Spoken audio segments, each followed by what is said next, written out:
Today we're going to be talking about something that happens quite a lot in C# when you may not even notice it, and that's a thing called boxing.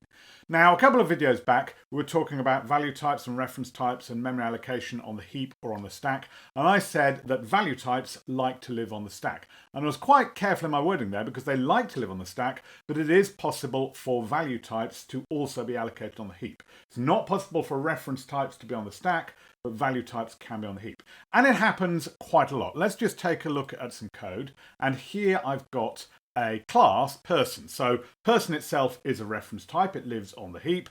But the members are name, which is a string, therefore also a reference type, but then age, which is a value type. And so if in my program I were to just create a person, so person p equals new person, name equals Fred, age equals 27. Then what's happened there is the person object has been created on the heap.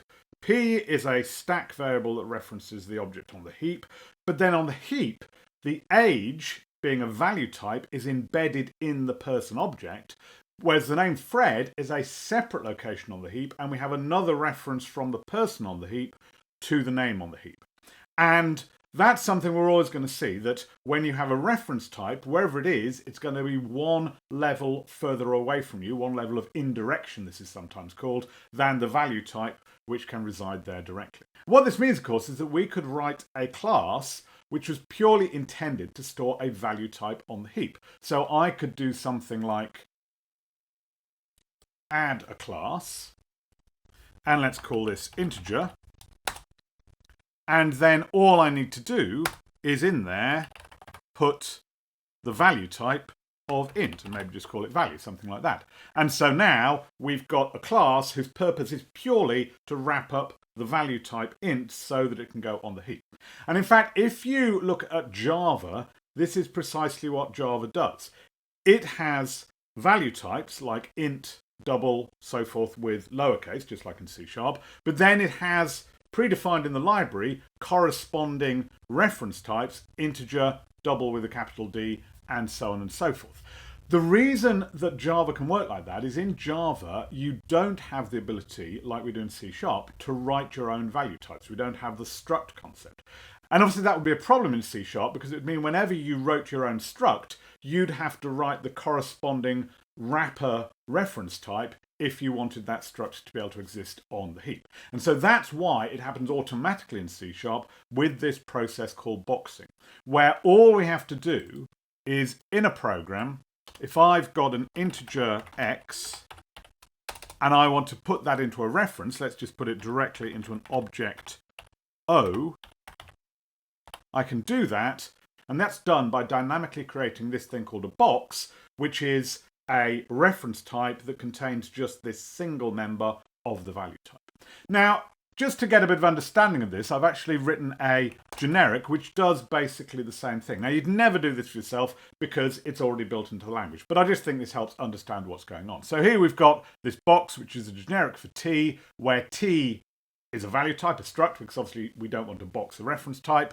We just keep the value privately. We have a constructor. We have operators that will convert T, whatever it is, to a box T and back again. And then we've overridden toString get hashcode and equals, because remember this is implicitly derived from object, and just got them to forward that to the values toString get hashcode and equals. And so if we look back at our program, you can see that what I've done here is I've popped in a method called compare boxes. And so here I'm using that generic box I wrote for myself, and here I'm using the proper boxing, what you'd always do in the real world, to box that integer. And then we're just comparing some things. Here we're, for example, implicitly calling toString, calling get hashcode, calling equals, also showing the casting. So this is how we get the thing out of the box, by casting it back to an int, and then we've also got the get type. And so if I just call that, we can see that those two behave in almost exactly the same way. So They both have a toString that works, because remember I delegated that onto the wrapped object. We've got the get hash code does the same for the same reason. The equals does the same. The casting does the same, so I can convert them both back into integers and then add them together. But first place that my approach goes wrong, actually, is if we do get type on the genuinely boxed integer, it gives us back the type of the item in the box. Whereas if I do it on my box generic, it gives us back the type of the generic. And that's because get type is not a virtual function in object. And so I wasn't able, in my box declaration, to actually override it like I did the other ones, toString and get hashcode and equals. So you wouldn't ever do that for real, but it just shows you what's going on. But if we just consider the genuine box, what I've also got here is a point struct. So here we've got a value type that we can see we can do some boxing on. So let's go back to our program and let's just create one of those points. So let's have a point p equals new point x equals 4, y equals 4. And then let's pop that into a box. So you can do this directly by saying object O equals P. That's the process of boxing. And what's happened is O is a reference on the stack. It refers to the box on the heap, and the box directly contains the point P. Probably a more likely way of that happening would be just if we had a function which took an object O, and then we would just be passing that in. And the nice thing about that is our sumfunc with an object O will take reference types simply by reference and will take value types by boxing. So the one method works for both of them. But of course, once you're in here, the only things you can do with your object O are equals, get hashcode, get type, and toString. Though that will still work, as we saw. So if I just do a console write of O and then run that, we'll see that we're getting the toString being called correctly. So that's pretty good. But the thing that we often want to do is once we've got an object in a box, we want to take it out of the box. And that's a process known as unboxing. So we could, in here, presuming we knew the type, so let's just do a check, just do if O is point. So it can check the contents of the box like that. And then to get it out, as we saw with the int up at the top there, we could just say point p1 equals, and then we do a cast to point. And then I could do something like p1 dot x equals 27. And then I could do another console write of p1. And we should see there that we're getting the change value. But the thing to notice is when you unbox and when you box, in both cases, you are taking copies. So if we were to, out here, look at the value of P, we would find it's completely unchanged because we took a copy of it when we did the boxing. So we can see there that P is still 4,4. But also, when we unbox, we take a copy. So here, if I, having printed out P1, print out the object, so just repeating what we were doing there, the object in the box is also unchanged. So you've got three of them now. You've got the original, you've got the one in the box, and you've got the one out of the box. Now, this is one area actually where the language C++ CLI, so the .NET variant of C++, actually is a bit cleverer than this. It still has boxing, but it does allow you to manipulate the object in the box. So we could have actually set the value for 27 on the object in the box. But we can see, as far as this goes, we can't actually do that in C#. What we can do, though, is we can access the object in the box through an interface, if it has any. So what I've got here is I've got this iPoint, which is an interface with properties in X and Y, exactly the same as our struct point. So if I now just implement that, don't need to do any extra work there.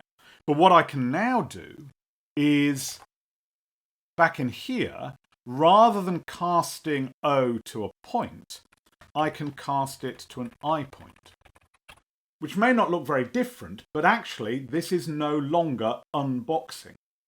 P1 is now a reference to the box. It's not a copy taken out of the box. And so we can access things in the box through interfaces. And we'll see the difference there, because now when I write out what's in the box, it will have changed because P1 is now accessing the thing in the box. So if we run that, we can see that in the box we've got that new value 27. Obviously the original object, still 44, but it does mean you can access elements inside the box through interfaces without unboxing it. What that does also mean though is if we did this, so if I were to take our point P and say I point IP equals P, that now is also boxing. So you can't have a reference even through an interface to an object on the stack. But if I were to say ip.x equals 44 and then write out the values of P and IP, then again we can see that IP has changed but P hasn't, so we've taken a copy, we've done the boxing. So there we have the idea of boxing. Whenever you take a value type and assign it into a reference, either directly or by passing it as a parameter, it gets put into a box. And that reference could simply be the object base class, the universal base class, or it could be an interface which is supported by the value type. Can't be another base class supported by the value type for the simple fact that value types aren't allowed to inherit from anything except object. Now, although this happens almost entirely invisibly and seamlessly when we're developing, it does, as you'd expect, potentially have some performance issues because of these copies being made all over the place. And one really big example of that, just worth noting, is in the old-fashioned non-generic collections. So nowadays we use generic collections, but if I just put in using system.collections, and then also let's have the generic one as well so we can compare and contrast them. If I were to declare an array list, and let's call this ARS, array list of strings equals new array list, and then populate that with strings, then strings themselves are reference types, and so we'd see the structure there would be, we'd have ARS on the stack refers to some kind of collection on the heap, and then each element on the heap is going to be referring to the separate string. And in fact, that would be exactly the same if we did it with a generic. So if we just change that to a list of string,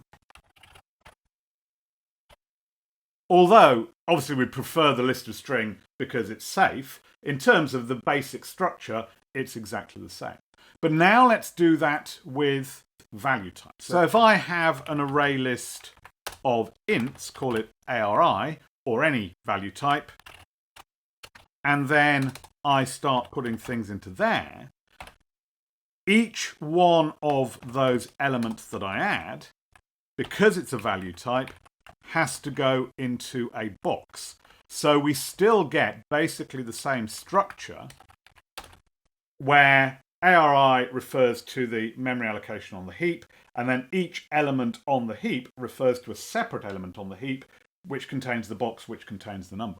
Whereas if I go for the generic for that one, so list of int, and then populate that, then in that case, because the generic knows what type it's going to store, it can actually allocate the ints directly within the memory allocation for the list on the heap. It doesn't have to do it separately.